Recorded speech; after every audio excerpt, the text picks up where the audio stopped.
روایتو کې راځي کله چې انسان یوه ګناه وکړي نو فرشته د نیکي ګناه والے ته وایي ملیکه کیدای شي دا انسان چېرته توبه وباسي نو دا انسان چې کله یوه نیکي ورپسې وکړي نو بیا دا نیکۍ لیکونکي فرشته ورته وایي داسې وکړه د ده نیکۍ په بدل کې زه 10 نیکۍ نه لیکم زه به 15 نیکیانې ولیکم خو ته داسې وکړه دا ګناه یې میټاو کړه نو دا نیکۍ چې دي دا ګناه میټاو کوي خو صغیره ګناه کبیره ګناه معاف کیږي په توبې سره او توبې دپاره به بیا له واړو نه ښایسته ځای ګورې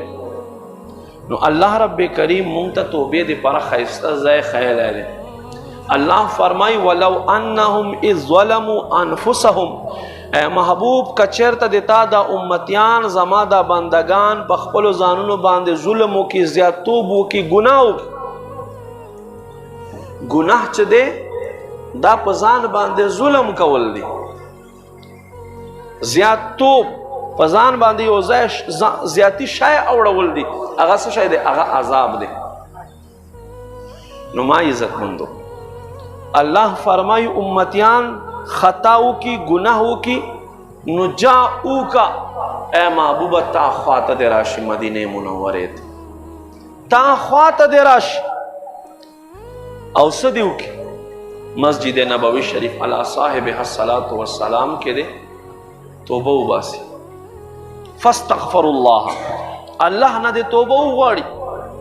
یا رب دے تا محبوب در خواتا راغلائیں گناہونا میرا اوڑی دی اے مولا پا دے قرآن آیت باندے عمل کوما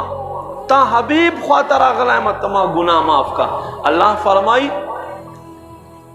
چتا خواتا راشی واستغفر لهم الرسول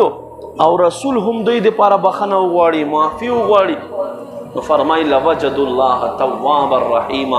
ضرور بدوی اللہ پیدا کی دیر توبہ قبل ان کے مہربان نو دا گناہ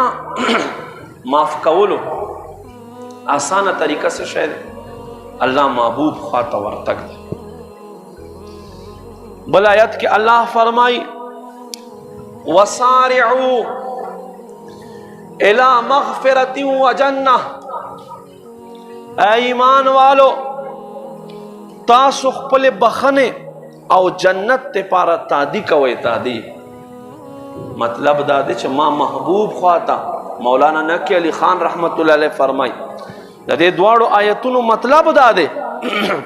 چھے تاسو کا جنت طلب لرے تاسو